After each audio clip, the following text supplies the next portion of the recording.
નમસ્તે વિદ્યાર્થી મિત્રો, સ્ટડી ફોર નોલેજની યુટ્યુબ ચેનલમાં આપનું હાર્દિક સ્વાગત છે. ધોરણ 12 સેક્રેટરીયલ પ્રેક્ટિસ વિભાગનું 5મું ચેપ્ટર એટલે કે કંપનીના સંચાલકો. આ કંપનીના સંચાલકોનો અભ્યાસ આપણે હાલના સમયની અંદર કરીએ છીએ. છેલ્લા 2 થી 3 લેક્ચરની અંદર આપણે કંપનીના સંચાલકોના મહત્વના ટોપિકોનો અભ્યાસ કરેલો છે. આજના લેક્ચરની અંદર પણ આપણે આ કંપની સંચાલકોનો એક વિશેષ ટોપિકનો અભ્યાસ કરવાનો છે અને ટોપિક એટલે કે સંચાલકોની સંખ્યા અને તેમનો ઓળખ ક્રમાંક. હવે આપણે ખ્યાલ છે કે કંપનીની અંદર કામ કરતી વ્યક્તિ એટલે કે સંચાલકો, કારણ કે કંપનીને 2013 ના કાયદા મુજબ કૃત્રિમ વ્યક્તિત્વનો દરજ્જો પ્રાપ્ત કરેલો છે. હવે કંપનીને આપણે કૃત્રિમ વ્યક્તિ કીધેલી છે, તો કંપનીનું કાર્ય કરવા માટે જે વ્યક્તિઓની નિમણૂક આપણે કરેલી છે એને જ આપણે કંપનીના સંચાલકો તરીકે ઓળખીએ છીએ. આવી વ્યાખ્યા પણ આપણે ગયા લેક્ચરની અંદર ભણી ચૂકેલા છીએ.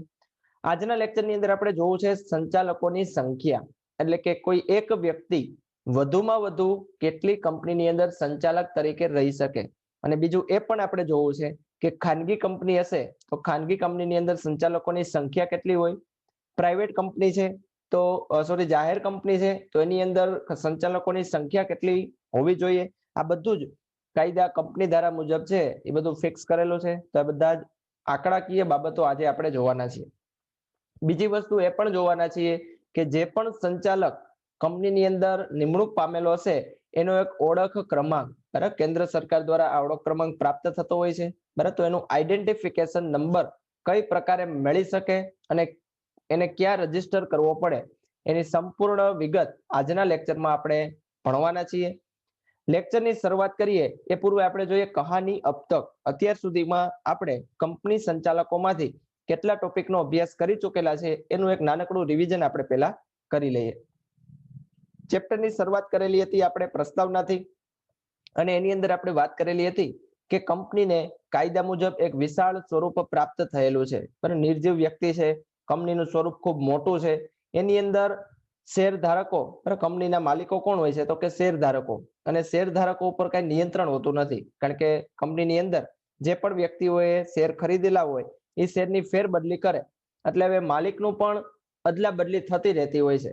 તો આવા સમયે કંપનીનું સંચાલન કરે કોણ, બરાબર, આ પ્રશ્ન ઉદ્ભવિત થયો. એટલા માટે જ કંપનીની અંદર સંચાલકોની શરૂઆત થયેલી હતી કે કંપનીની અંદર જે પણ શેર હોલ્ડરો છે, આ શેર હોલ્ડરો બધા કંપનીના માલિકો.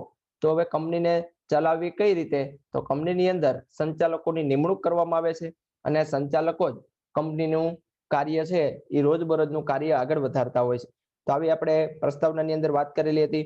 બીજું આપણે એ પણ વાત કરેલી હતી કે કંપનીની અંદર જે પણ સંચાલકો છે એ સંચાલકોને કાર્ય કરવું હોય તો કાર્ય કરવા માટે એને સભા બોલાવવી જરૂરિયાત વાળી હોય છે. તો દર વર્ષે ઓછામાં ઓછી કેટલી સભા યોજાવી જોઈએ, 4 સભા તો યોજાવી જ જોઈએ, બરાબર. અને સંચાલકોએ વ્યક્તિગત રીતે આ બધી સભાની અંદર હાજરી આપવી ફરજિયાત છે. ધારો કે કોઈ કારણસર છે વ્યક્તિગત રીતે સંચાલક હાજર રહેતા નથી, તો હાલના સમયની અંદર વિડીયો કોન્ફરન્સિંગના માધ્યમ દ્વારા પણ જો કંપનીની અંદર મીટિંગમાં હાજર રહે તો એને પણ સંચાલકની હાજરી ગણી લેવામાં આવે છે. પરંતુ કંપનીની અંદર આ રીતે સંચાલકોની જરૂરિયાત ખૂબ જ વધારે પ્રમાણમાં હોય છે. ત્યારબાદ આપણે એક વસ્તુની વાત કરેલી હતી કે કોઈ પણ સંસ્થા છે, ચાહે એ કંપની હોય કે પછી ગવર્મેન્ટ સંસ્થા હોય, એની અંદર બે તત્વો છે એ મહત્વના હોય છે. એક તો એની માલિકી અને બીજું એનું સંચાલન. કોઈ પણ કંપનીનું આપણે સ્ટેટસ જાણવું હોય તો બે વસ્તુ આપણે જાણવી પડે કે કંપનીનો માલિક કોણ છે અને કંપનીનું સંચાલન કોણ કરે છે. જેમ કે ગૂગલ છે, બરાબર, એપલ કંપની છે, આ બધી જ મોટી મોટી કંપનીઓ છે, આટલો અત્યારે વિશ્વ લેવલે પ્રગતિ કરે છે, તેની પાછળ બે વસ્તુ રહેલી છે. એક તો એનો માલિક અને બીજો છે એનું સંચાલન. માલિક છે એ કંપનીને આગળ લઈ જતી હોય છે અને સંચાલક છે એની અંદર પ્રાણ પૂરતા હોય છે. એટલા માટે જ આની અંદર પણ આપણે વાત લખેલી હતી કે સંચાલક છે એ કંપનીની અંદર પ્રાણ પૂરતા હોય છે, એટલે કે કંપનીને આગળ વધારવાની જવાબદારી છે એ બધા સંચાલકોની હોય છે. કારણ કે રોજબરોજનું કાર્ય કઈ માલિક તો દરરોજ છે કંપનીની હાજર રહેતા નથી, તેવા સમયે ડેઈલી જો કંપનીની અંદર હાજર રહેવા વાળી વ્યક્તિ હોય તો એ છે સંચાલકો. એટલા માટે પણ સંચાલકોનું મહત્વ છે એ ખૂબ જ વધારે છે, અને સંચાલકોનું મહત્વ ઉપરથી જ કંપનીએ ઘણી બધી જોગવાઈઓ છે એ સંચાલકો માટે બહાર પણ પાડેલી છે. આવી બધી જ વાતો આપણે પ્રસ્તાવનાની અંદર કરેલી હતી. એક માર્કની અંદર આ પ્રસ્તાવનામાંથી પણ પ્રશ્ન પૂછાઈ શકે, બરાબર. ચાલો ત્યારબાદ આપણે જોયું હતું સંચાલક અને સંચાલક મંડળની વ્યાખ્યાઓ. સંચાલકની વ્યાખ્યામાં આપણે એવી વાત કરેલી હતી કે સંચાલક એટલે એવી વ્યક્તિ કે જે કંપનીના સમગ્ર સંચાલન, દોરવણી અને અંકુશ માટે વ્યાપક નીતિઓનું ઘડતર કરતા હોય. કંપનીને કઈ રીતે ચલાવવી, એના નિયમો કઈ રીતે બનાવવા, આ બધું જ ઘડતર કરવાવાળી વ્યક્તિ એટલે કે સંચાલક. અને આવા સંચાલકોનો સમૂહ એને શું કહેવામાં આવે છે? સંચાલક મંડળ. બરાબર, તો આની ઉપરથી આપણે એક વસ્તુ તો ખબર પડી ગઈ કે ચાલો સંચાલક નો સમૂહ એટલે એક કંપનીની અંદર એક સંચાલક કરતા વધારે સંચાલક હશે. બરાબર, તો જ સંચાલકોનો સમૂહ આપણે એને કહેતા હોય ને સંચાલક મંડળ.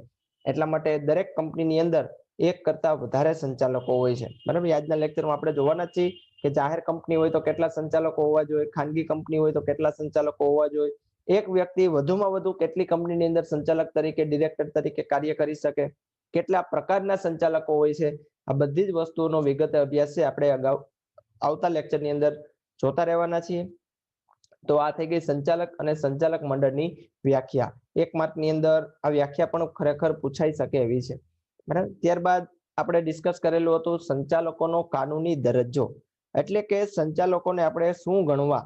એને આપણે ટ્રસ્ટી ગણવા, પ્રતિનિધિ ગણવા, કંપનીના કર્મચારી ગણવા કે કંપનીના વહીવટી ભાગીદારી ગણવા. બરાબર, કાનૂની દરજ્જો એટલે કે અદાલતે કંપનીના સંચાલકોને કંપનીની અંદર કેવા પ્રકારનો વ્યક્તિત્વ દરજ્જો આપેલો છે. આપણે 4 પ્રકારના દરજ્જાની વાત કરેલી હતી કે કંપનીના સંચાલકો છે એ ઘણી વખત પ્રતિનિધિ તરીકે પણ કાર્ય કરતા હોય છે. તેમ છતાં આપણે એને સીધા જ કંપનીના પ્રતિનિધિ કહેતા નથી. ત્યારબાદ આપણે એવી પણ વાત કરેલી હતી કે કંપનીના સંચાલકોને વહીવટી ભાગીદારી પણ કીધેલા છે. કારણ કે ઘણી વખત એવા કાર્યો કરતા હોય છે, ભાગીદાર જે રીતે કાર્ય કરે એ જ રીતે કંપનીના સંચાલકો પણ કાર્ય કરતા હોય છે. પણ દરેક વખતે સંચાલકોને વહીવટી ભાગીદાર કહેવા પણ યોગ્ય ગણાશે નહીં. ત્યારબાદ આપણે એમ પણ કીધેલું હતું કે સંચાલકો કંપનીના ટ્રસ્ટી તરીકે કાર્ય કરે છે. બરાબર, હવે જો ટ્રસ્ટી હોય તો કંપનીની બધી જ મિલકતો, આ બધી જ વસ્તુઓ છે એ સંચાલકોને નામે હોવી જોઈએ. કંપનીની અંદર કોઈ કેસ કરવાનો થતો હોય તો પણ સંચાલકોને નામે થવો જોઈએ. પરંતુ કંપનીની અંદર ટ્રસ્ટી તરીકે સંચાલકો કાર્ય કરે છે, પરંતુ જ્યારે પણ અદાલતની અંદર કોઈ પણ કેસ નોંધવો હોય ત્યારે કંપનીના નામથી બધો વહીવટ થતો હોય છે. એટલા માટે આપણે સીધું જ સંચાલકોને ટ્રસ્ટી પણ કહી શકતા નથી. ત્યારબાદ આપણે સંચાલકને કર્મચારી તરીકે નિમણૂક વાત કાનૂની દરજ્જો આપેલો હતો. તો કર્મચારીને પણ આપણે દરેક બાબત માટે સંચાલકને કર્મચારી કહેતા હોતા નથી. તો આ પ્રકારે 4 કાનૂની દરજ્જો છે આપણે જોયેલો હતો. એટલા માટે એવું કહી શકાય કે હજી કાનૂન દ્વારા પણ સંચાલકનો કોઈ એક ફિક્સ હોદ્દો છે એ નક્કી થઈ શક્યો નથી. જે પ્રકારેનું કાર્ય એ પ્રકારેનો એનો કાનૂની દરજ્જો છે એ ચેન્જ થતો રહેતો હોય છે. તો આટલા ટોપિકનો અભ્યાસ છે આપણે પૂર્વે કરી ચૂકેલા છીએ. હવે આજે આપણે જોઈએ આજનો ટોપિક. આજે આપણે જે વાત કરવાની છે એ સંચાલકોની સંખ્યા. કેટલા સંચાલકો છે એ કોઈ કંપનીની અંદર નિમણૂક આપી શકાય એની આજે ચર્ચા કરવાની છે. આજનો જે ટોપિક છે એ સમજવા કરતા યાદ રાખવો જરૂરી છે. કારણ કે 1 માર્કના MCQ માં 1 માર્કના પ્રશ્નની અંદર આ પ્રશ્ન છે એ પૂછાતા હોય છે. બરાબર, અહીં આપણે ખાસ એ વસ્તુ નોંધવાની છે, જાહેર કંપની, ખાનગી કંપની એની અંદર કેટલા સંચાલકો હોય છે. ચાલો, સંચાલકોની સંખ્યા, નંબર ઓફ ડિરેક્ટર્સ. જાહેર કંપની માટે આપણે પહેલા વાત કરીએ તો જોઈએ દરેક જાહેર કંપનીમાં, બરાબર, દરેક જાહેર કંપનીમાં ઓછામાં ઓછા કેટલા ડિરેક્ટર હોવા જોઈએ? 3 ડિરેક્ટર હોવા જોઈએ. તમે બુકની અંદર અહીં અંડરલાઈન કરી લેજો. જાહેર કંપની હોય તો શબ્દ વાપરેલો છે ઓછામાં ઓછા. એટલે કે કોઈ પણ જાહેર કંપની 3 ડિરેક્ટર વગરની હોવી જોઈએ નહીં. આપણે એવું સીધું જ આની ઉપરથી અનુમાન લગાડી શકીએ. કારણ કે દરેક જાહેર, બરાબર, શબ્દ આગળ લખેલો છે દરેક, પછી જાહેર કંપનીમાં ઓછામાં ઓછા કેટલા ડિરેક્ટર? 3 ડિરેક્ટર તો હોવા જોઈએ. બરાબર, તો આ થઈ ગઈ જાહેર કંપનીની બાબતમાં વાત. ત્યારબાદ આપણે ખાનગી કંપની માટે વાત કરીએ તો દરેક ખાનગી કંપનીમાં ઓછામાં ઓછા 2 ડિરેક્ટર હોવા જોઈએ. ખાનગી એટલે કે પ્રાઇવેટ કંપનીઓને થોડી ઘણી છૂટછાટ આપેલી છે. ખાનગી કંપની હોય તો ઓછામાં ઓછા ડિરેક્ટર જોશે 2. જ્યારે જાહેર કંપનીની અંદર ઓછામાં ઓછા કેટલા ડિરેક્ટર હોવા જોઈએ? 3. 1 માર્કના MCQ માં અને 1 માર્કના લખાણવાળા એક વાક્યમાં જવાબ આપો, એની અંદર આ ક્વેશ્ચન ખાસ પૂછાતો હોય છે અને ઘણી વખત ભૂલ થતી હોય છે વિદ્યાર્થીઓ દ્વારા. જાહેર કંપનીનું ખાનગી કંપનીમાં લખી નાખે, ખાનગી કંપનીનું જાહેર કંપનીમાં સંખ્યા લખાઈ જતી હોય છે. તો આપણે એ ખાસ ધ્યાનમાં રાખવાનું, જાહેર કંપની માટે 3, ખાનગી કંપની માટે કેટલા છે? 2. ચાલો, એકલ વ્યક્તિ કંપનીમાં, તો એકલ વ્યક્તિની કંપનીમાં ઓછામાં ઓછા કેટલા ડિરેક્ટર હોવા જોઈએ? 1. બરાબર, એક વ્યક્તિની જ કંપની છે, એનો માલિક જ એક છે, તો એની અંદર એક ડિરેક્ટર હોય તો પણ ચાલે. ઘણી વખત એકલ વ્યક્તિ કંપનીની અંદર એવું પણ જોવા મળે છે કે જે માલિક હોય એ જ સંચાલક તરીકે કાર્ય કરતા હોય છે. બરાબર, એટલે એકલ વ્યક્તિ કંપનીમાં એક ડિરેક્ટર. તો આપણે જાહેર કંપની, ખાનગી કંપની અને એકલ કંપની, જાહેર કંપનીમાં 3, ખાનગી કંપનીમાં 2 અને એકલ વ્યક્તિ કંપનીમાં 1. અને આગળ શબ્દ કયો આવી જશે? ઓછામાં ઓછા. વધુમાં વધુ શબ્દ નહીં, પરંતુ કેવો? ઓછામાં ઓછા.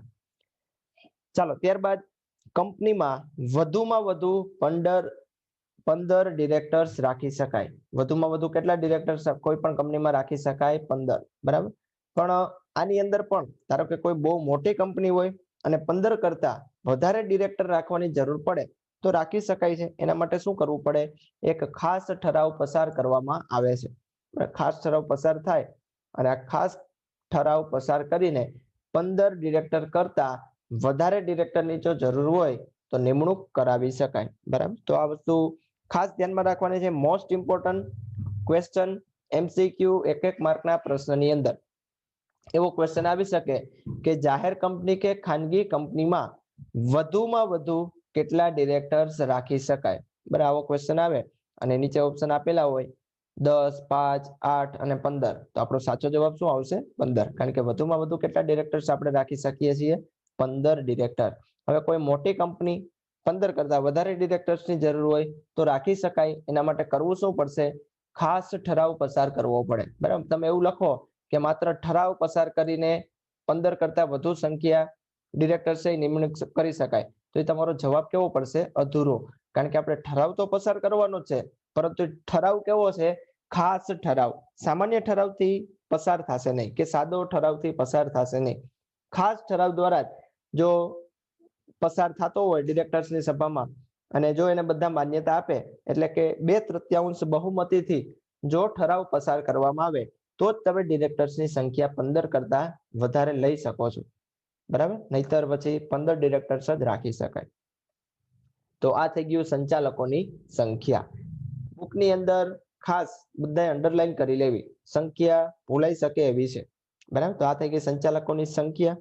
હવે આપણે જોઈએ એક વ્યક્તિ કોઈ પણ કંપનીની અંદર કેટલા કંપનીમાં ડિરેક્ટર રહી શકે? બરાબર, એક વ્યક્તિ કેટલી કંપનીમાં ડિરેક્ટર બની શકે? તો એની પણ આપણે ચર્ચા કરી લઈએ. ખાસ ધ્યાન રાખજો, અહીંયા પણ કોઈ પણ એક વ્યક્તિ ખાનગી અને જાહેર કંપનીમાં જુદા જુદા પ્રકારના ડિરેક્ટર સહિત એકી સાથે વધુમાં વધુ 20 કંપનીમાં ડિરેક્ટર તરીકેનો હોદ્દો ધારણ કરી શકે છે.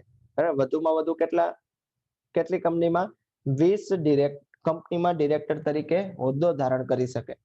પરંતુ એક વ્યક્તિને હવે ખાસ ધ્યાનમાં રાખવાનું છે. બરાબર, તો જાહેર કંપની હોય તો કેટલી કંપનીમાં એક વ્યક્તિ ડિરેક્ટર રહી શકે, અને ખાનગી કંપની હોય તો ખાનગી કંપનીમાં એક વ્યક્તિ કેટલા કંપનીમાં ડિરેક્ટર રહી શકે? આ બુકની અંદર થોડું કન્ફ્યુઝ શબ્દ વાપરેલા છે, એટલા માટે હું વ્યવસ્થિત જુદા પાડી દઉં. આ શબ્દ એવો વાપરેલો છે કે એક વ્યક્તિ એકી સાથે વધુમાં વધુ કેટલી કંપનીમાં? 20 કંપનીમાં ડિરેક્ટર. પરંતુ જો જાહેર કંપની હોય તો એક વ્યક્તિને જાહેર કંપનીમાં ડિરેક્ટર તરીકે વધુમાં વધુ 10 કંપનીમાં જ નિમણૂક આપી શકાય. બરાબર, કોઈ એક વ્યક્તિ છે અને સામે એને 10 જેટલી જાહેર કંપનીઓ છે અને એની અંદર ડિરેક્ટર પદ પ્રાપ્ત કરવું હોય તો એક વ્યક્તિને જાહેર કંપનીની અંદર માત્ર 10 જ કંપનીની અંદર ડિરેક્ટર પદ મળે છે. બરાબર, જ્યારે કોઈ ખાનગી વ્યક્તિમાં એક વ્યક્તિ 20 કંપનીમાં પોતાનું ડિરેક્ટર પદ છે એ નોંધાવી શકે છે. બરાબર, તો એવું જરૂરી નથી કે કોઈ એક વ્યક્તિ હોય અને એક કંપનીમાં સંચાલક અથવા તો ડિરેક્ટર બન્યો હોય તો એ બીજી કંપનીમાં ડિરેક્ટર તરીકે રહી શકે નહીં. બરાબર, એવું હોતું નથી. છૂટ આપેલી છે. ખાનગી કંપની હોય તો એક જ વ્યક્તિ છે અલગ અલગ 20 કંપનીની અંદર પોતાનું ડિરેક્ટર પદ છે એ નોંધાવી શકે છે. આ થઈ ગઈ ખાનગી કંપનીઓ માટે. જ્યારે જાહેર કંપનીની વાત કરવામાં આવે તો એક વ્યક્તિ જાહેર કંપનીની અંદર 10 જેટલી કંપનીમાં પોતાનું ડિરેક્ટર પદ છે એ નોંધાવી શકતી હોય છે. ચાલો બીજી વાત આપણે જોઈએ.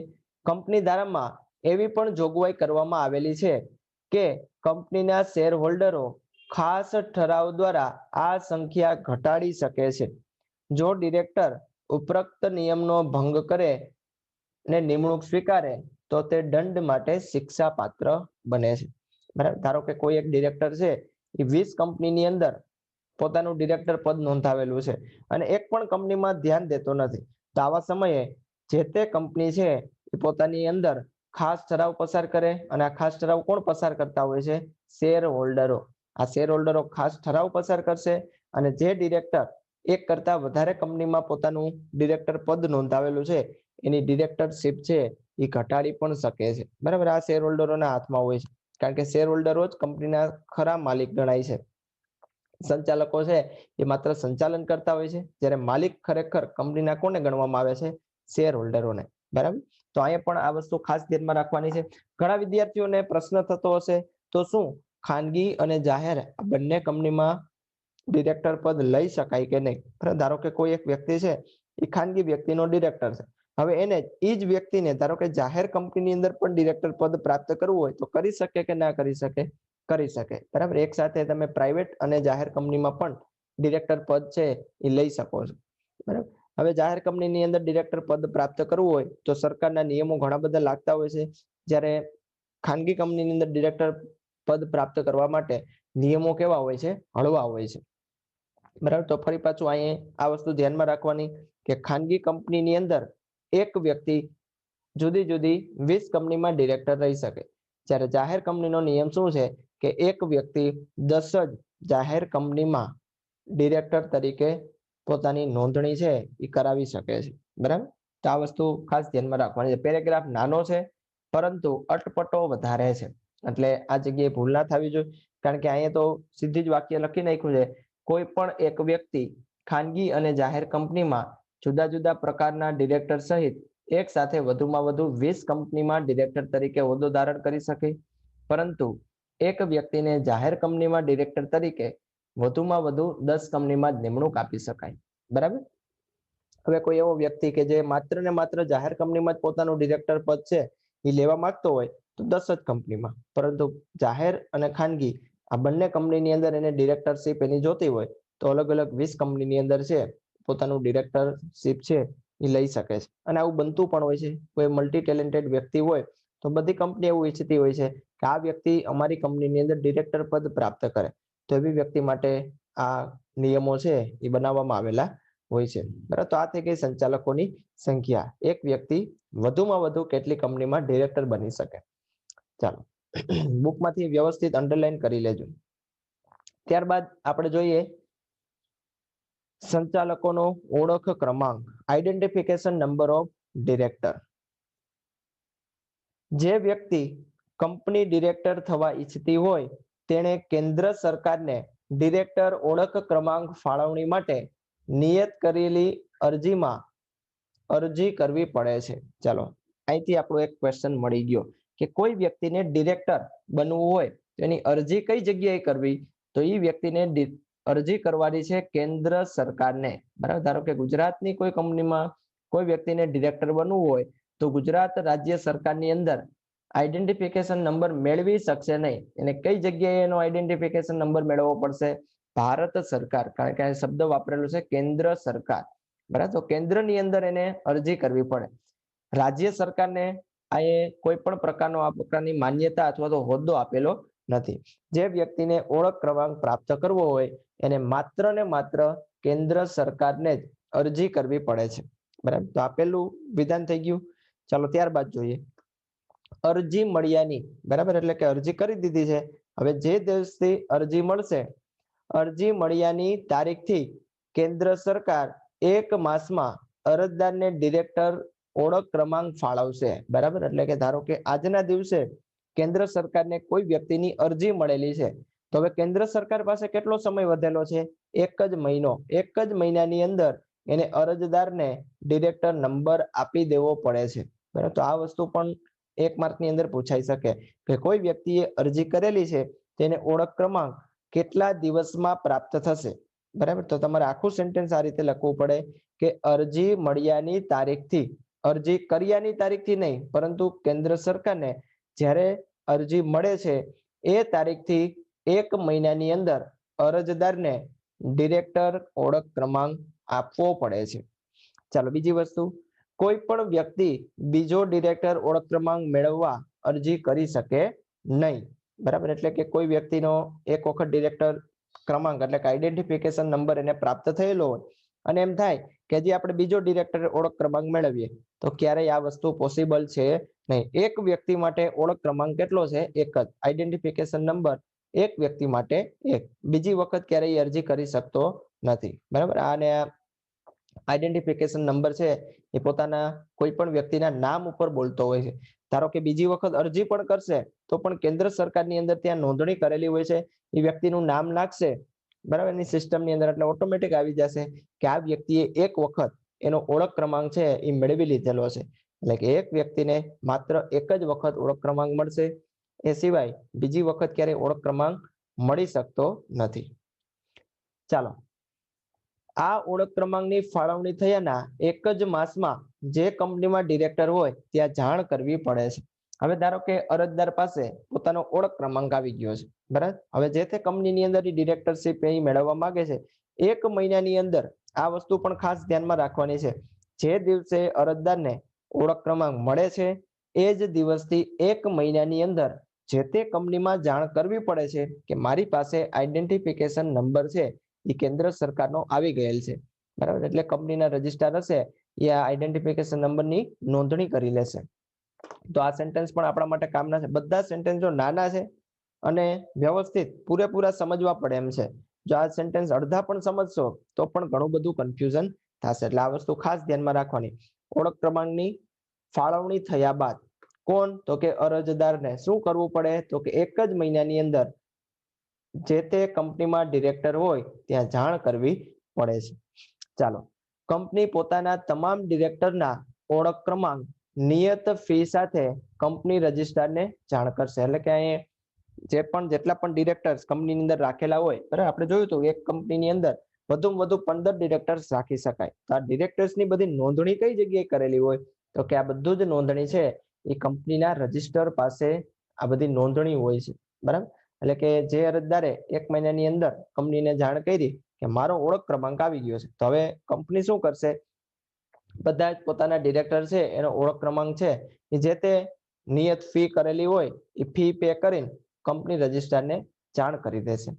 જો નિયત સમયમાં જાણ ન કરે તો કંપનીના દરેક કસૂરવાર અધિકારી દંડને પાત્ર બને છે, બરાબર. તો આ ઉપરથી આ દંડ આપવામાં આવે છે, એની ઉપરથી જ આપણે ખ્યાલ આવી જાય કે સંચાલકોનો ઓળખ ક્રમાંક છે એ કંપનીની અંદર કેટલું મહત્વ ધરાવતા હશે, બરાબર. દરેક કંપનીએ એના ડિરેક્ટર્સની નોંધણી કરવી ફરજિયાત છે, નિયત સમયની અંદર કરવી ફરજિયાત છે, કેટલા ડિરેક્ટર્સ એની કંપનીની અંદર છે એની પણ નોંધણી કરવી પડે, એક ડિરેક્ટર કેટલી કંપનીની અંદર ડિરેક્ટરશીપ ધરાવે છે આ પણ આ બધી જ નોંધણી છે કંપની રજિસ્ટ્રાર પાસે કરાવવી ફરજિયાત છે, બરાબર. તો આ થઈ ગયો સંચાલકોનો ઓળખ ક્રમાંક. પહેલા આપણે જોયું સંચાલકોની સંખ્યા, ત્યારબાદ જોયું એક વ્યક્તિ વધુમાં વધુ કેટલી કંપનીમાં સંચાલક તરીકે રહી શકે, અને હવે પછીનો ટોપિક આપણે જોયો સંચાલકોનો ઓળખ ક્રમાંક, બરાબર. તો આ 3 ટોપિક ખૂબ જ ઇમ્પોર્ટન્ટ છે. સંચાલકોનો ઓળખ ક્રમાંક છે એ અલગથી પણ 2 માર્કની અંદર પૂછાઈ શકે એવો ક્વેશ્ચન છે, બરાબર. 1-2 વખત પૂછાયેલો પણ છે, 2 માર્કમાં પૂછાયેલો પ્રશ્ન છે. જ્યારે પણ 2 માર્કમાં પૂછાય ત્યારે બધા જ શબ્દ જે અંડરલાઈન અને રાઉન્ડ કરેલા છે એ બધા શબ્દ આવવા ફરજિયાત છે, બરાબર. પહેલું સેન્ટેન્સ અહીંથી શરૂ થાય કે સંચાલકોનો ઓળખ ક્રમાંક છે એ કોણ આપે? તો કે કેન્દ્ર સરકાર આપે છે. જ્યારે અરજી કરેલી હોય, અરજી મળ્યાની તારીખથી 1 મહિનાની અંદર સરકારને એવી વિનંતી કરવામાં આવે કે 1 મહિનાની અંદર ઓળખ ક્રમાંક આપી દેવો. પછી એક વ્યક્તિ એક જ ઓળખ ક્રમાંક પ્રાપ્ત કરી શકે. ઓળખ ક્રમાંક જ્યારે અરજદારને મળી જાય એને 1 મહિનાની અંદર જે તે કંપનીમાં ડિરેક્ટરશીપ ધરાવેલી હોય ત્યાં જાણ કરી દેવી પડે, બરાબર. તો આ બધા સેન્ટેન્સ છે એ સંચાલકોના ઓળખ ક્રમાંકમાં લખવા પડે છે. ચાલો, આજનો ટોપિક અહીંયા થાય છે પૂરો. હવે આપણે જોઈએ આજના ટોપિકના ક્વેશ્ચન ઓફ ધ ડે. આજનો ટોપિક તમે કેટલો સમજેલા છો એ તમને બે ક્વેશ્ચન હું પૂછું છું એની પરથી તમને ખ્યાલ આવી જશે. ચલો પહેલો ક્વેશ્ચન, જાહેર કંપનીમાં ઓછામાં ઓછા કેટલા ડિરેક્ટર્સ હોવા જરૂરી છે? ઓપ્શન કંઈક આ પ્રમાણે છે, A1, B2, C3 અને D4. આ પહેલો ક્વેશ્ચન. અને બીજો ક્વેશ્ચન, કોઈ વ્યક્તિ કેટલી ખાનગી કંપનીમાં ડિરેક્ટર તરીકે હોદ્દો ધારણ કરી શકે છે? ખાનગી વ્યક્તિમાં કોઈ વ્યક્તિ કેટલી ડિરેક્ટરશીપ ધારણ કરી શકે છે? જવાબ કંઈક આ પ્રમાણે છે, A05, B10, C15 અને D20. બરાબર. લેક્ચર પૂરો થાય સીધો જ તમારા બંને ક્વેશ્ચનનો જવાબ આપી દેવાનો છે, એટલે તમને પણ ખ્યાલ આવી જશે કે આજના લેક્ચરમાંથી તમે કેટલી વસ્તુ સમજેલા છો. બરાબર. ચાલો, થેન્ક યુ. મળીશું આપણે આવતીકાલે આવા જ કંઈક રસપ્રદ ટોપિક સાથે. હવે આપણે ચર્ચા કરવાના છીએ સંચાલકોની નિમણૂક અને તેની નિમણૂકને આધારે સંચાલકોના પ્રકાર. બરાબર. તો આજે જે પણ ક્વેશ્ચન પૂછેલા છે, ક્વેશ્ચનનો જવાબ તમારે મને કોમેન્ટની અંદર જણાવવાનો છે. આજના ટોપિકને રિલેટેડ જો કોઈ પણ વસ્તુ તમને સમજાયેલી ના હોય, કઈ ડાઉટ હોય તો તમે એ પણ મને કોમેન્ટની અંદર જણાવી શકો છો. મળીશું આપણે આવતા લેક્ચરની અંદર.